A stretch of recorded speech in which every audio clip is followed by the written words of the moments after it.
Welcome to the final chapter for Business 123 Introduction to Investments. We are so proud and grateful and honored and privileged that you have made it this far. Congratulations. Because now we're going to take a look at the ultimate investment, starting a business. Look, folks, it's definitely not for everyone, that's for sure. It's definitely not for everyone.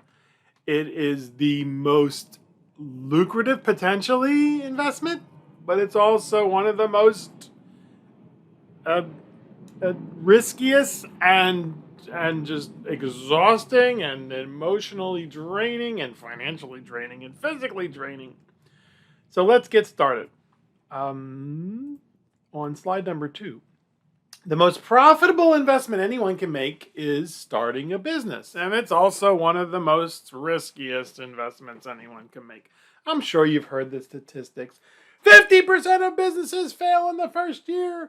80% of businesses fail in the first 5 years. 100% of businesses fail in the first 10,000 years. Look, folks, the truth is that no one knows the failure rate of small businesses because no one, not even the IRS, although they're supposed to, knows how many small businesses there are. Another truth is that many small business owners will often fail 2 or 3 times until they succeed. Yes, you will talk to people in business and they will often tell you that there's no way they could work for somebody else. There's no way they could be an employee. It just was out of the question. They had to start their own business.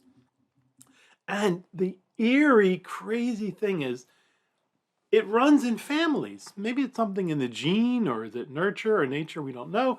But it is so typical that if the person is in business, you talk to them and their uncle or their parents or whatever, their brothers, they're in business also. So it seems to be a cultural thing. It might even be a genetic thing. I don't know. And I don't think it matters. And that doesn't mean if no one in your family has their own business that you shouldn't start a business. That's not the case at all. The case is, do you have something to offer to the world? And there's the old saying of the dump truck driving around with a sign on this side saying, "Find a need and fill it." Whatever you decide, if you decide to get involved in business, realize that you are not alone. There is an entire there are armies of folks out there who want you to succeed. Why? It's very simple. Small businesses are the backbone of the economy. We hear all about the big companies, and of course, they're the companies that we can invest in. But every big company was once a small company. And I forget the exact statistic, but the bulk of the economy is small business. So here are a few groups that want you to succeed. One of the most storied, and it's been around for, I don't know, 60, 70 years, is SCORE, Service Corps of Retired Executives. I don't think they call themselves that anymore. They just call they call themselves SCORE.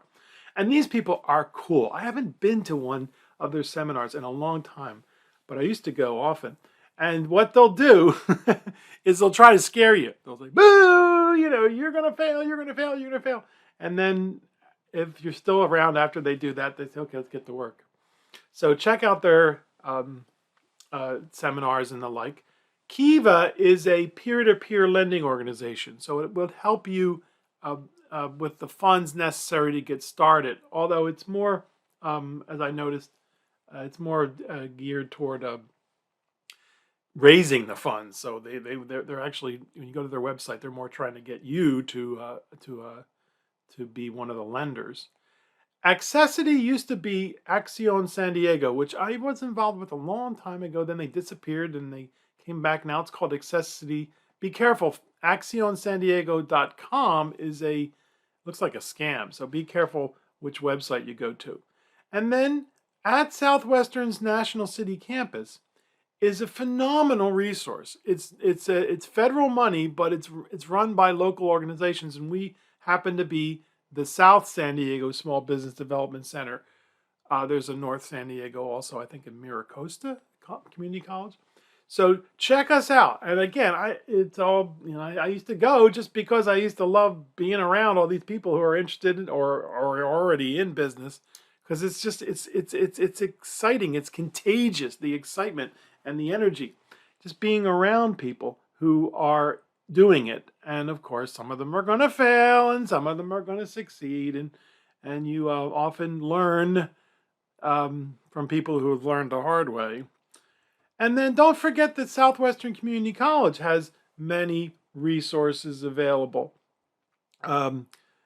The Business 120 Introduction to Investment class. Introduction to Business class. Business 123 is our class. The Business 145 class. We don't offer it that much. It's a 1-unit class, but it's tremendous. It's called Financial Plan Management for Small Business, I think. And I'm exactly sure. I haven't taught it since 2009, but it's a wonderful class because it teaches you how to keep your nose clean, right? Because I can't tell you how many, not that many, because I didn't teach it that many times, but it was several people who came to this class really not knowing anything about what they were supposed to be doing as a business owner. They hadn't filed a business,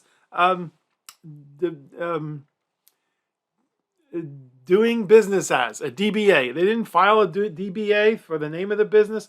They didn't have a checking account. They did everything out of their pocket. They didn't really record anything. Everything was basically cash. And, that's not what you're supposed to do. That's why you'll learn in Business 120, 145, the minimum to keep your nose clean. And then also another great class to take, although it's not fun, is Business 140, business law, which is, again, keeping your nose clean, contracts and the like.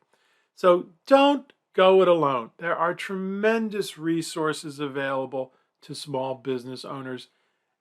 And one piece of advice that, for what it's worth, franchises. Franchises get a bad name often, and for some good reason. There are some really horrible franchises. One of them is Subway, who treat their franchisees really horribly. But then there are the gold standards of franchises like 7-Eleven and McDonald's. Of course, McDonald's, you need a ton of money to get involved, and it takes years. Where 7-Eleven is not that difficult to get involved in their system. And these people want you to succeed. Maybe not Subway, but the others, because if you succeed, they succeed.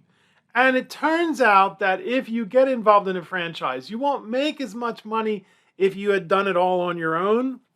But the chances of you succeeding are a whole lot better. The chances of you being around in business 5 years from now are a whole lot better than if you did it alone.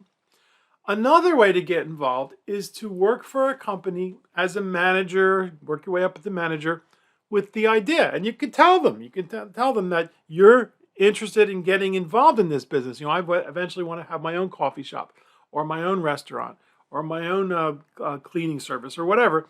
And a lot of these business owners are getting old there, folks, and they're looking to retire, and they want to eventually sell their business. Maybe the kids want nothing to do with it.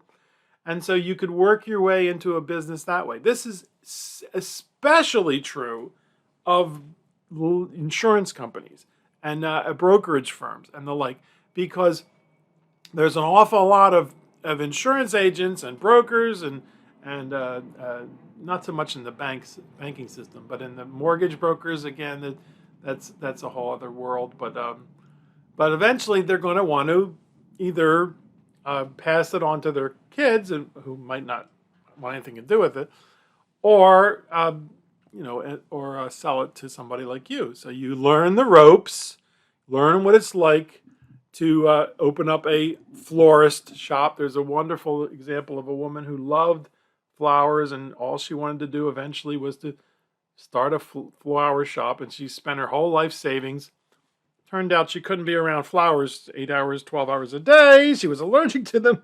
It was okay. A simple bouquet at home was fine, but being around flowers, yeah, don't learn that way. Get involved in the business first. And that's, there are lots of things that you'll learn just by being around business people and taking these classes. And that's it, dear students. We're finished. We're done. And I often like to start at the ending and end at the beginning. And so if you go back to the very first slide that we looked at this perspective. It is a gloomy moment in history. Never has the future seemed so dark and incalculable. The United States is beset with racial, industrial, and commercial chaos, drifting we know not where. Of our troubles, no one can see the end. And when was this? 1847. And we've been doing pretty darn well for the most part, since then. And so I want to leave you with a different perspective. It is a fortunate moment in history. Never has the future seemed so bright and promising. The United States is the most racially diverse, industrially strong, and commercially prosperous nation in the history of the world. Of our continued success, no one can see the end. Now, who said this? When did they say it? Well, me. Now, as I told you throughout the semester, throughout our class, throughout our journey, I am very optimistic about the next 20, 30 years economically, globally. I'm terrified politically. The rise of authoritarianism, the attacks on democracy around the world, here and around the world, scare me tremendously. And the fact that people are jumping up and down and screaming and hollering about who could beat who in a war.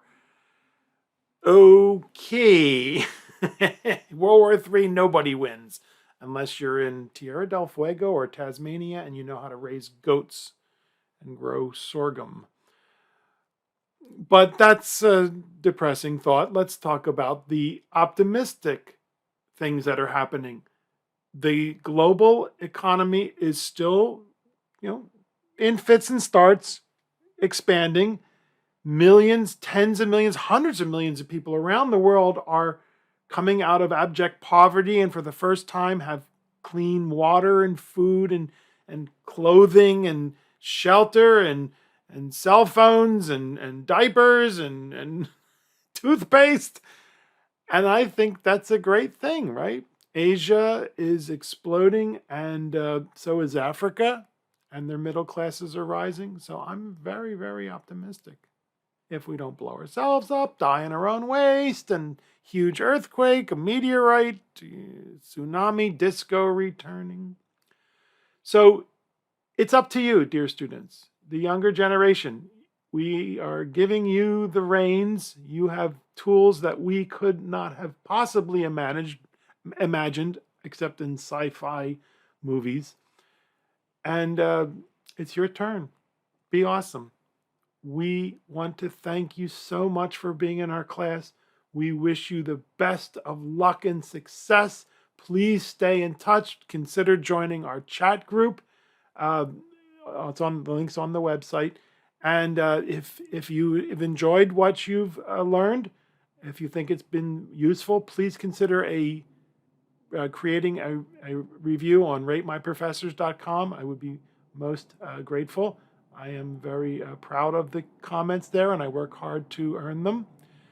And you know how I'm going to end, right?